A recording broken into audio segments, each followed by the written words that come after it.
mystery enshrouds the exact origins of today's Albanians. Most historians of the Balkans believe the Albanian people are in large part descendants of the ancient Illyrians, who, like other Balkan peoples, were subdivided into tribes and clans. The name Albania is derived from the name of an Illyrian tribe called the Arber, or Arborish, and later Albanoi, that lived near Durrës. The Illyrians were Indo-European tribesmen who appeared in the western part of the Balkan Peninsula about 1000 BC, a period coinciding with the end of the Bronze Age and beginning of the Iron Age.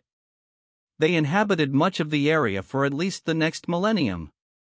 Archaeologists associate the Illyrians with the Hallstatt culture, an Iron Age people noted for production of iron and bronze swords with wing-shaped handles and for the domestication of horses. The Illyrians occupied lands extending from the Danube, Sava, and Morava rivers to the Adriatic Sea and the Sar Mountains.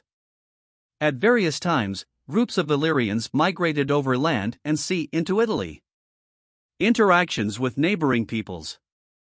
The Illyrians carried on commerce and warfare with their neighbors. The ancient Macedonians probably had some Illyrian roots, but their ruling class adopted Greek cultural characteristics. The Illyrians also mingled with the Thracians, another ancient people with adjoining lands on the east. In the south and along the Adriatic Sea coast, the Illyrians were heavily influenced by the Greeks, who founded trading colonies there. The present-day city of Durrës evolved from a Greek colony known as Epidamnos, which was founded at the end of the 7th century BC. Another famous Greek colony, Apollonia, arose between Durrës and the port city of Vlora. The Illyrians produced and traded cattle, horses, agricultural goods, and wares fashioned from locally mined copper and iron. Feuds and warfare were constant facts of life for the Illyrian tribes, and Illyrian pirates plagued shipping on the Adriatic Sea. Councils of elders chose the chieftains who headed each of the numerous Illyrian tribes. From time to time, local chieftains extended their rule over other tribes and formed short-lived kingdoms. During the 5th century BC, a well-developed Illyrian population center existed as far north as the upper Sava River Valley in what is now Slovenia.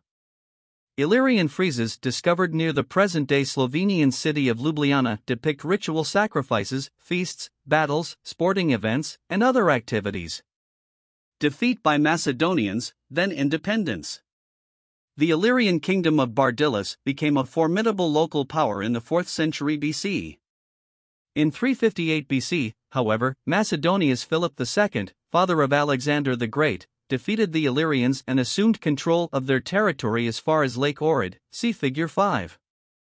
Alexander himself routed the forces of the Illyrian chieftain Clitus in 335 BC, and Illyrian tribal leaders and soldiers accompanied Alexander on his conquest of Persia. After Alexander's death in 323 BC, independent Illyrian kingdoms again arose. In 312 BC, King Glaucius expelled the Greeks from Durrës. By the end of the 3rd century, an Illyrian kingdom based near what is now the Albanian city of Shkodër controlled parts of northern Albania, Montenegro, and Herzegovina. Under Queen Tuda, Illyrians attacked Roman merchant vessels plying the Adriatic Sea and gave Rome an excuse to invade the Balkans. Roman rule. In the Illyrian Wars of 229 and 219 BC, Rome overran the Illyrian settlements in the Neretva River Valley. The Romans made new gains in 168 BC, and Roman forces captured Illyria's king Gentius at Shkodër, which they called Skadra, and brought him to Rome in 165 BC. A century later, Julius Caesar and his rival Pompey fought their decisive battle near Durrës Styracium. Rome finally subjugated recalcitrant Illyrian tribes in the Western Balkans, during the reign of Emperor Tiberius in AD 9. The Romans divided the lands that make up present-day Albania among the provinces of Macedonia, Dalmatia, and Epirus. For about 4 centuries, Roman rule brought the Illyrian populated lands economic and cultural advancement and ended most of the enervating clashes among local tribes. The Illyrian mountain clansmen retained local authority but pledged allegiance to the emperor and acknowledged the authority of his envoys. During a yearly holiday honoring the Caesars, the Illyrian mountaineers swore loyalty to the emperor and reaffirmed their political rights. A form of this tradition, known as the Covenant, has survived to the present day in northern Albania. The Romans established numerous military camps and colonies and completely Latinized the coastal cities.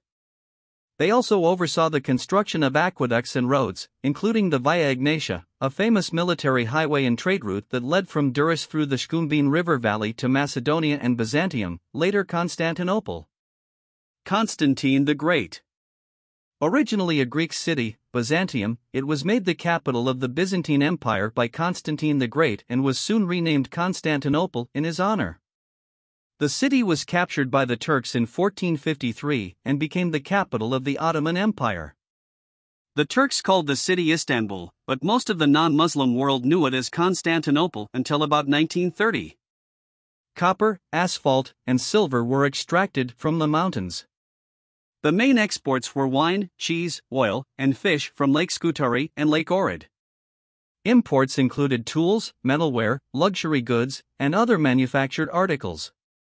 Apollonia became a cultural center, and Julius Caesar himself sent his nephew, later the Emperor Augustus, to study there.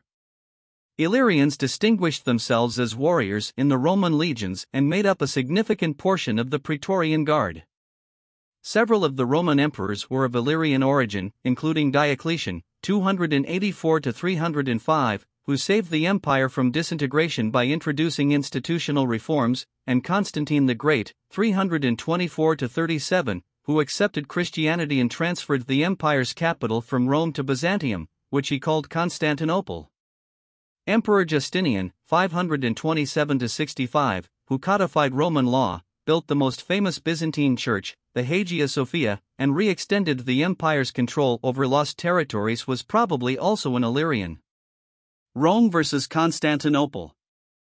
Christianity came to the Illyrian-populated lands in the 1st century AD. St. Paul wrote that he preached in the Roman province of Illyricum, and legend holds that he visited Durrës.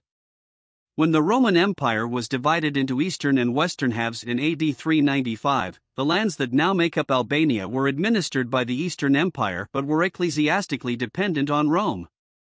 In AD 732, however, a Byzantine emperor, Leo the Isaurian, subordinated the area to the Patriarchate of Constantinople. For centuries thereafter, the Albanian lands became an arena for the ecclesiastical struggle between Rome and Constantinople.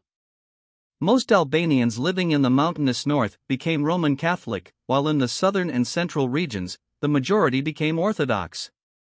Source: for the Library of Congress, based on information from R. Ernest Dupuy and Trevor N. Dupuy, The Encyclopedia of Military History, New York, 1970, 95, Herman Kinder and Werner Hilgman, The Anchor Atlas of World History, 1, New York, 1974, 90, 94, and Encyclopedia Britannica, 15, New York, 1975, 1092.